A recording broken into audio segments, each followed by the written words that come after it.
고백하는 이 시간 되도록 주님 축복하여 주시옵소서. 예수님의 이름으로 기도드리옵나이다. 아멘.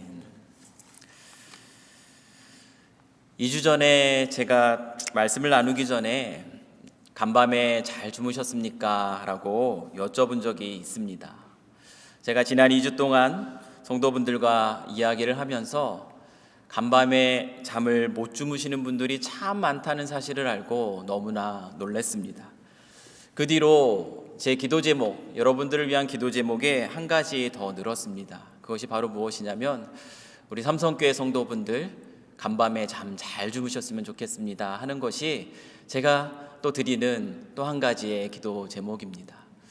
지난밤 평안히 주무시고 또 오늘 또 이 거룩하고 복된 주일을 기분 좋게 맞이하셨던 여러분이시기를 이 시간 간절히 소망합니다. 오늘 말씀을 준비하면서 이런 질문을 한번 던져봤습니다. 지난 일주일간 곰곰이 무엇이 복된 인생일까? 그 질문에 대답하기 위해서 한번 시간을 보내봤습니다. 여러분, 어떤 인생이 복된 인생입니까? 잘 되는 인생 맞습니다. 아니, 그보다 다 잘 되는 인생, 그것이 복된 인생이라고 생각할 수 있습니다. 저는 우리 삼성교회 온 성도분들이 모든 일들에 있어서 다 잘 풀리고 잘 되는 그런 삶이 되었으면 좋겠습니다. 그러나 우리가 잘 알다시피 다 잘 되는 인생을 그 누구도 살 수가 없습니다. 왜냐하면 우리가 아무리 노력해도 안 되는 영역이 우리에게 있기 때문입니다. 지금까지 내 생각대로 안 돼 본 적이 없다라고 생각하는 분들이 혹시 계실지 모르겠습니다. 그러나 언제 힘들고 어려운 일이 우리에게 닥칠지 우리는 전혀 알 수가 없습니다. 제가 2014년에 캐나다에 처음 올 때, 그 오기 전에 몸이 좀 많이 안 좋았습니다. 그래서 몸무게도 많이 빠졌고요. 식사도 잘 하지 못해서 거의 기력도 없고 서 있을 힘조차도 없었을 그 시기가 있었습니다.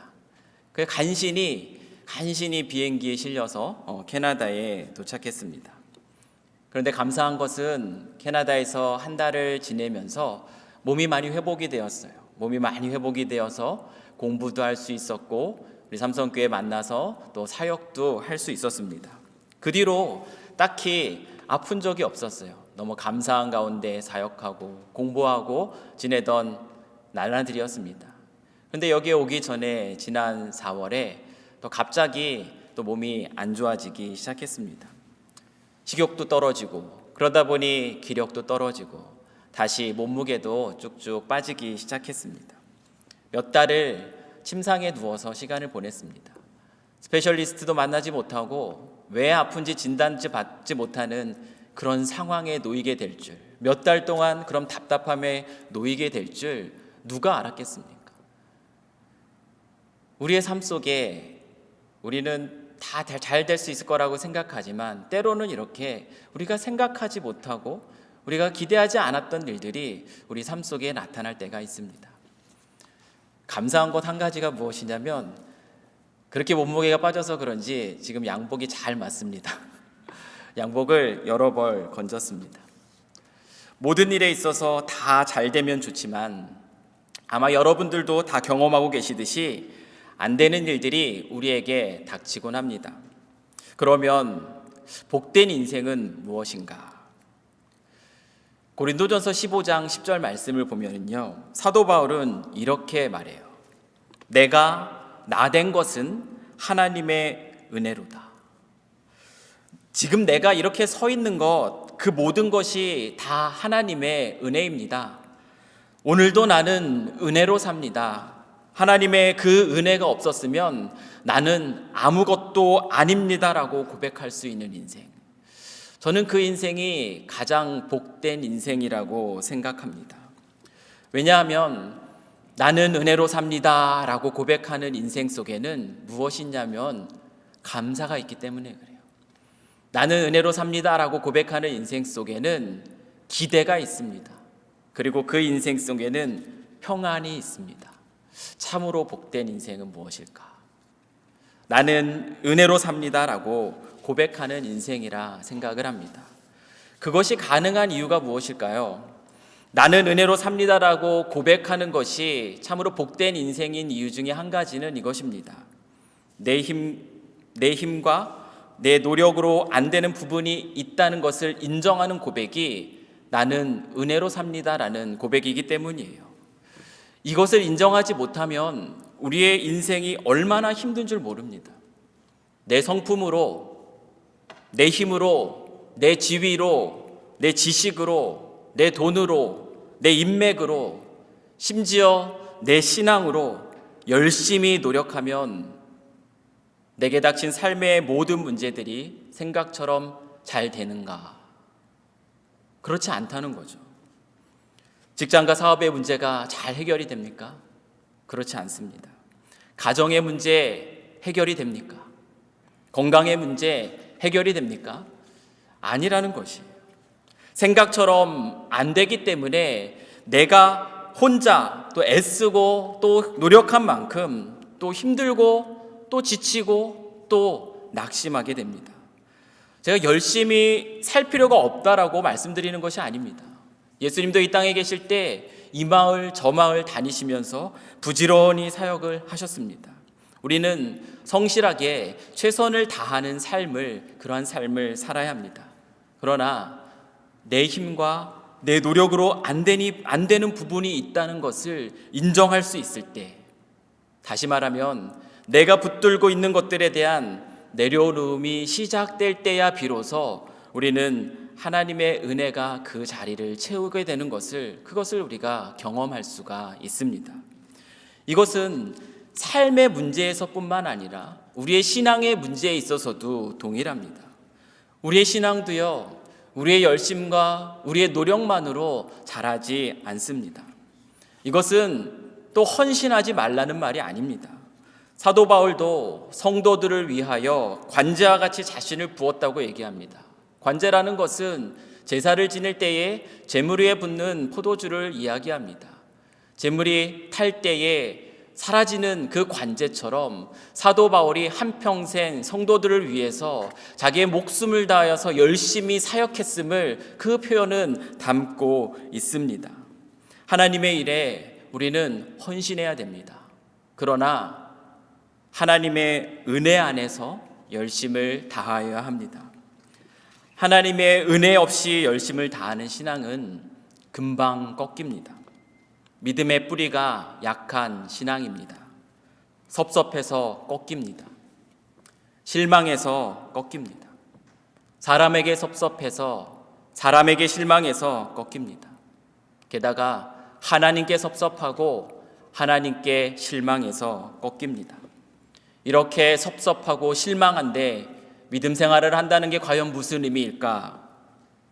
열심히 사라질 뿐만 아니라 하나님에게서부터 점점 멀어져 가기 시작합니다. 사랑하는 삼성교회 성도 여러분, 지금 여러분은 어떤 상황 가운데 있으십니까? 삶의 문제도 그렇고 신앙의 문제도 그렇고 혹시 재미가 없으십니까? 저는 우리 교회 모든 성도분들이 신앙에 있어서도 그렇고 삶에 있어서도 그렇고 재미없으신 분들이 단 한 분도 없기를 이 시간 간절히 소망합니다. 이럴 때 같이 해주시는 게 아멘입니다. 아멘으로 화답해 주시는 거예요. 우리 삼성교회 온 성도들이 삶의 문제에 있어서도 신앙의 문제에 있어서도 재미난 그런 삶을 사셨으면 좋겠습니다. 그러나 혹시 지금 재미가 없으신 분이 계시다면 혹시 나중에라도 그러한 상황 속에 놓이시게 된다면 꼭 기억하셨으면 좋겠어요. 그와 같은 상황에 놓일 때 우리에게 정말 필요한 것, 다른 무엇보다 필요한 것이 무엇인가? 그것은 바로 오늘 말씀이 가르쳐주는 것처럼 은혜의 보좌 앞으로 나아가는 것입니다. 은혜의 보좌 앞으로 나아간다는 것은 무슨 뜻이냐면 내 힘과 내 노력으로 안 되는 부분이 있다는 것을 인정하면서 나의 모든 문제를 하나님께 내려놓는 것입니다.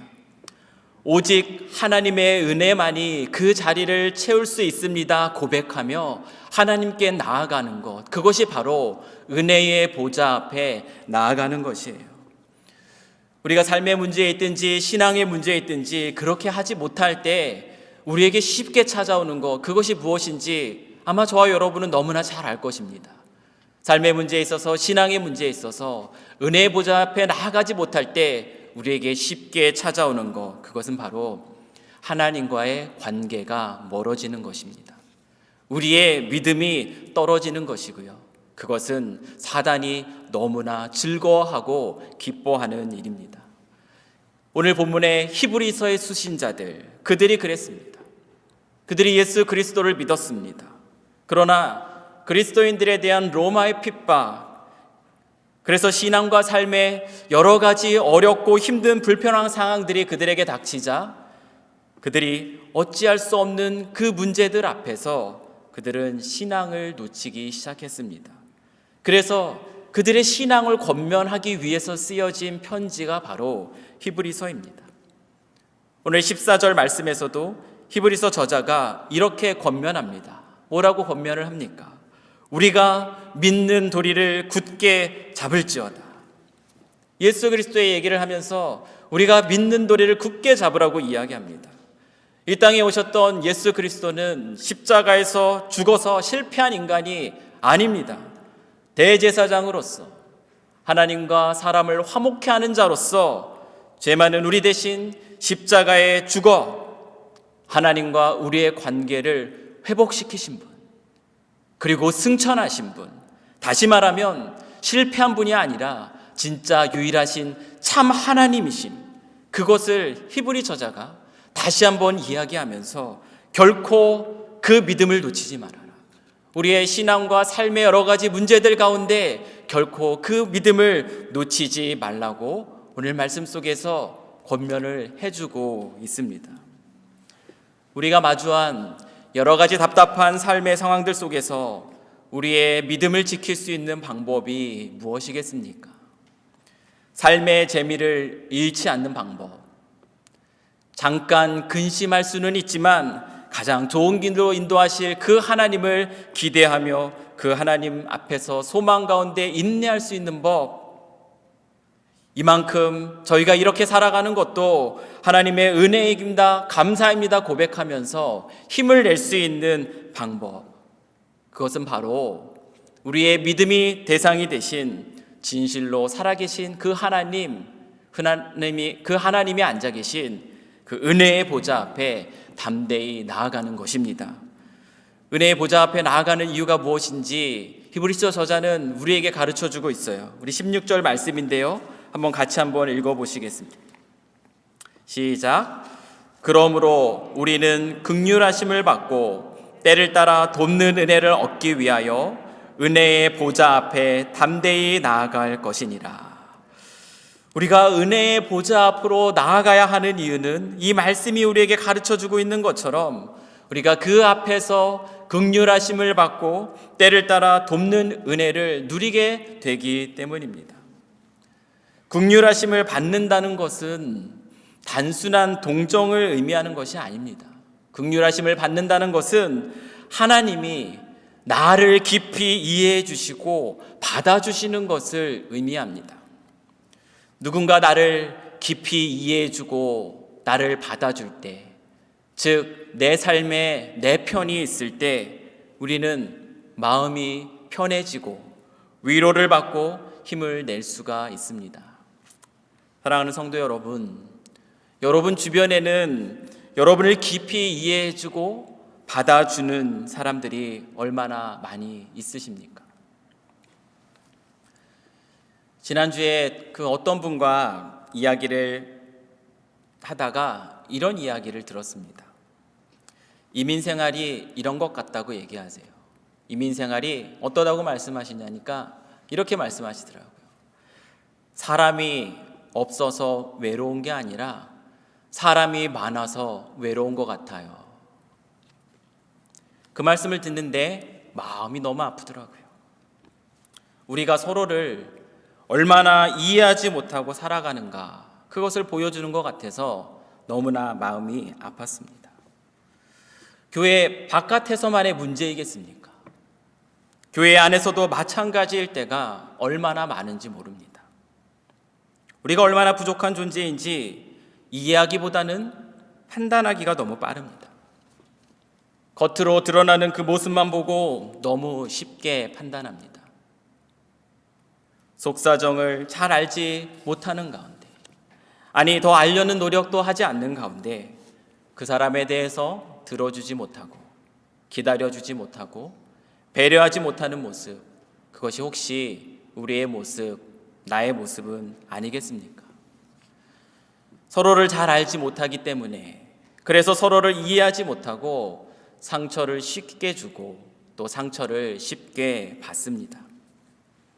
또 더 나아가서 그렇게 부족하고 연약한 죄인된 우리들의 모습 속에서 하나님의 모습마저 오해하고 믿음에서 멀어져 가기도 합니다. 이러한 모습이, 이러한 부족함이 우리의 솔직한 모습입니다. 그러나 우리가 신앙하는 예수 그리스도 그분은 언제나 변함없는 한결같음으로 우리를 깊이 알고 이해해 주시는 그런 분이십니다. 15절 말씀을 보면 그 하나님이 어떤 분이신지 이렇게 히브리 저자가 고백합니다. 15절 말씀 한번 같이 읽어보실까요? 시작.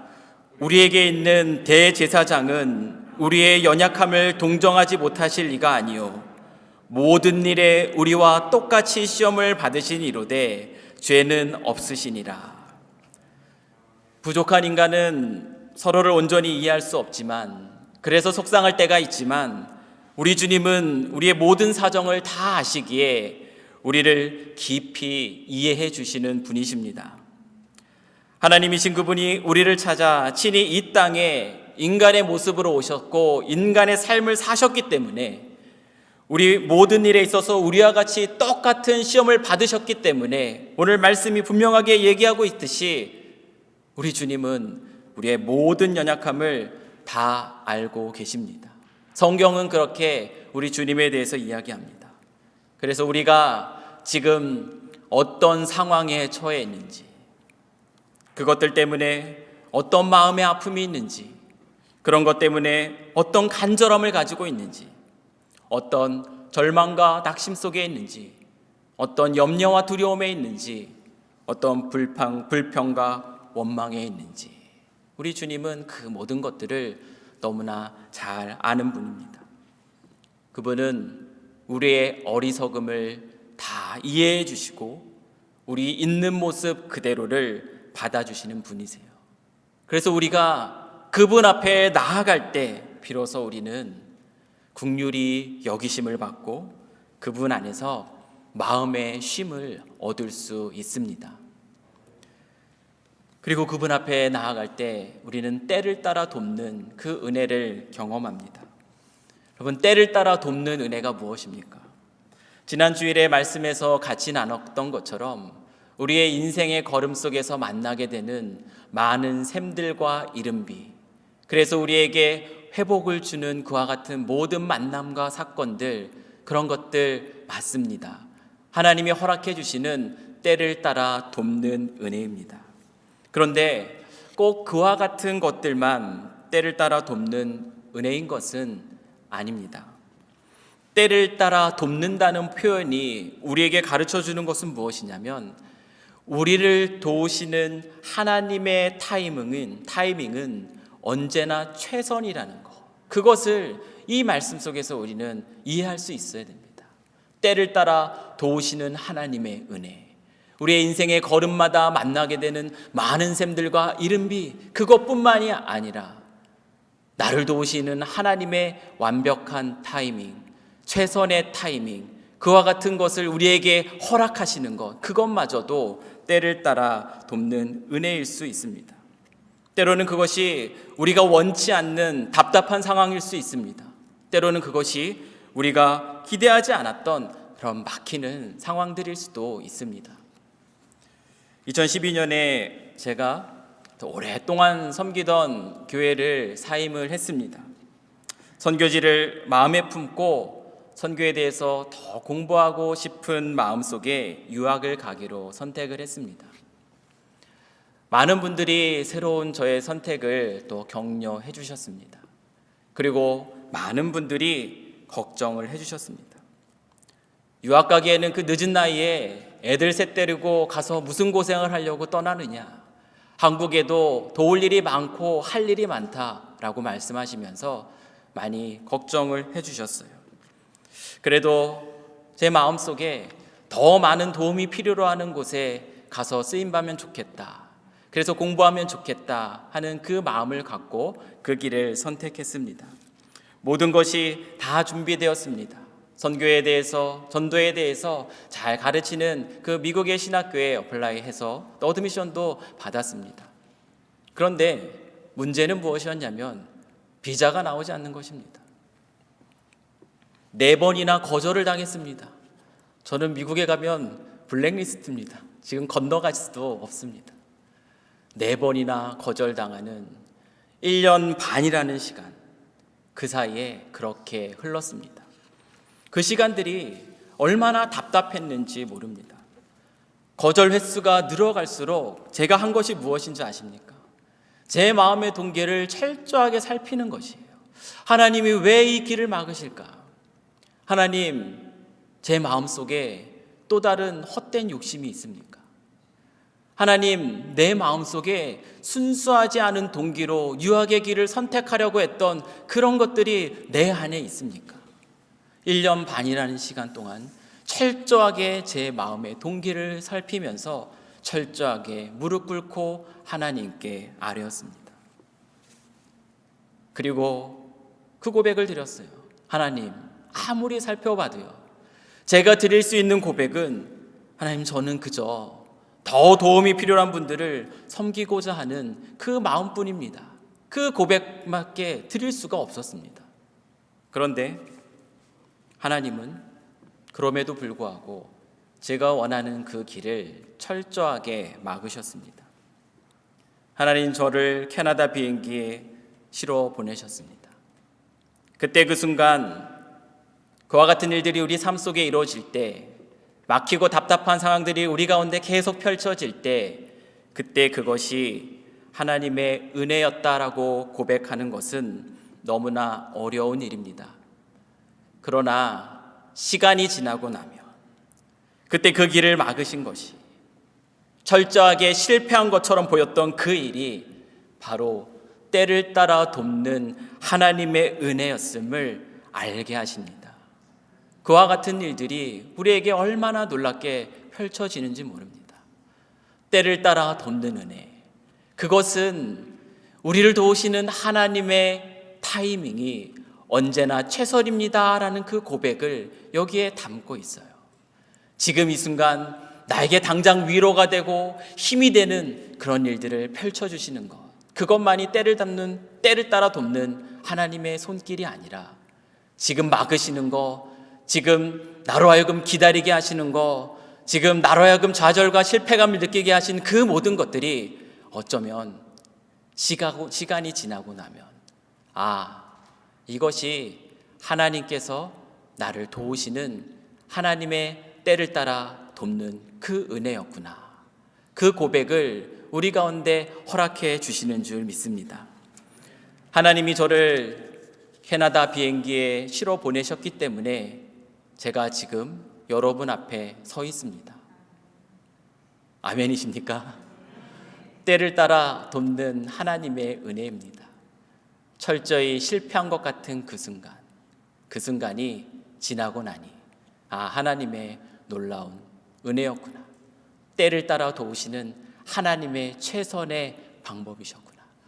혹시 사랑하는 우리 성도 여러분, 지금 그러한 답답함 속에 있으시다면 오늘 은혜의 보좌 앞에 나오셔서 때를 따라 도우시는 하나님의 은혜를 한 번 더 묵상하시는 저와 여러분 되기를 이 시간 간절히 소망합니다. 사랑하는 성도 여러분, 우리는 하나님의 은혜 없이는 살아갈 수 없습니다. 하나님의 은혜를 알지 못하는 분들은 이게 과연 무슨 소리일까 그렇게 얘기하실 거예요. 그러나 하나님을 아는 저와 여러분들은 이 사실을 결코 잊어서는 안 될 것입니다. 예수님이 이 땅에 오신 목적은 요한복음 10장 10절 말씀을 보면 이렇게 이야기하고 있어요. 양으로 생명을 얻게 하고 더 풍성히 얻게 하려 하는 것이다. 우리가 죽음에서 생명으로 옮겨진 것도 하나님의 은혜입니다. 고단한 나그네의 삶을 살아가는 이 땅에서 우리의 삶이 풍성해질 수 있는 그 비결도 바로 오직 하나님의 은혜뿐입니다. 지금 우리에게 필요한 것은 그래서 그 은혜의 보좌 앞에 담대히 나아가는 것입니다. 우리의 신앙과 삶의 문제에 있어서 내 힘과 내 노력으로 안 되는 부분이 있다는 것을 인정하면서 나의 모든 연약함, 나의 모든 어리석음을 들고 주 하나님 앞에 나아가는 것입니다. 그 하나님의 은혜를 바라보며 예배의 자리에 나아가는 것, 그것이 은혜의 보좌 앞에 나아가는 거예요. 그 하나님을 바라보면서 하나님의 말씀에 귀를 기울이는 것, 그것이 은혜의 보좌 앞에 나아가는 겁니다. 그 하나님을 기억하면서 하나님의 은혜를 누리고 있는 믿음의 성도들과 함께 교제하는 것, 그것이 은혜의 보좌 앞에 나아가시는 거예요. 믿음이 흔들릴 때, 마음이 약해질 때 믿음의 공동체에 꼭 붙어 있는 것, 그것이 바로 은혜의 보좌 앞에 나아가는 모습인 줄 믿습니다. 그때 우리는 하나님이 우리에게 주시는 그 은혜를 깨닫게 되는 축복이 우리에게 허락됩니다. 우리를 너무나 잘 알고 이해하시는 그 하나님께 긍휼하심을 받아 마음의 평안과 쉼을 누리시는 우리 삼성교회 온 성도분들 되시길 이 시간 너무나 간절히 소망합니다. 때를 따라 도우시는 하나님의 은혜를 깨닫고 감사와 소망을 회복하게 되시는 우리 사랑하는 우리 삼성교회 온 성도분들 되시길 이 시간 다시 한번 간절히 소망합니다. 그리고 마지막으로 한 가지 더 부탁드리고 싶은 것은 우리 삼성교회 공동체가 하나님의 은혜를 사모하며 나아가는 이들에게 긍휼을 베풀어주는 그런 사랑과 격려의 공동체가 되었으면 좋겠습니다. 우리를 긍휼히 여기시는 그 예수님을 기억하면서 서로를 알고 서로를 이해하기 위해서 조금 더 노력하는 공동체, 쉽게 판단하기보다는 조금 더 기다려주고 조금 더 들어주고 조금 더 배려해주는 공동체, 그래서 서로에게 힘이 되고 위로가 되어서 흔들리는 믿음마저 세워줄 수 있는 그런 공동체, 그런 공동체가 이 밴쿠버 땅에 세워진 우리 삼성교회 믿음의 공동체가 되기를 이 시간 간절히 소망하고 바랍니다. 그와 같은 일들을 위해서 또 함께 기도해 주시는 우리 모든 삼성교회 온 성도분들 되시기를 이 시간 간절히 소망합니다. 우리 다 같이 기도하시겠습니다. 하나님 아버지, 우리는 하나님의 은혜 없이 살아갈 수 없는 존재임을 다시 한번 고백합니다. 우리가 마주하는 수많은 신앙과 삶의 문제들 앞에서 우리 힘으로 그 문제들을 해결하려고 애쓸 때가 얼마나 많이 있었습니까? 아무리 노력해도 되지 않는 일 때문에 오히려 더 깊이 실망하고 절망하고 낙심하는 모습이 우리의 모습이 아니었습니까? 주 하나님 아버지, 그 모습 속에서 흔들리는 신앙 가운데 있던 히브리서의 그 저자들에게 오늘 히브리서 저자는 이와 같이 그렇게 권면합니다. 대제사장인 우리 주 예수 그리스도를 바라보며 믿는 도리를 굳게 지킬지어다. 주 하나님 아버지, 저희들 우리 주 예수 그리스도를 바라보며 그분 앞에 나아가는 믿음을 저희에게 허락하여 주시옵소서. 은혜의 보좌 앞으로 저희가 나아갈 때 우리 힘과 능력으로 안 되는 것을 인정하며 우리의 삶의 모든 문제들을 안고 우리의 어리석음과 우리의 연약함까지 하나님께 고백하며 나아갈 때 또 하나님이 우리에게 베풀어 주시는 긍휼하심을 받고 때를 따라 돕는 은혜를 우리가 누릴 수 있음을 고백하오니 주 하나님 아버지, 우리 삼성교회 모든 사랑하는 성도님들 은혜의 보좌 앞에 나아가 그 하나님이 우리에게 베풀어 주시는 긍휼하심을 받고 때를 따라 돕는 은혜를 누리는 축복이 있도록 주 하나님 은혜 더하여 주시옵소서. 주님 주시는 그 은혜 안에서 회복과 소망을 다시 한번 경험하며 하나님 앞에서 힘있게 나아갈 수 있는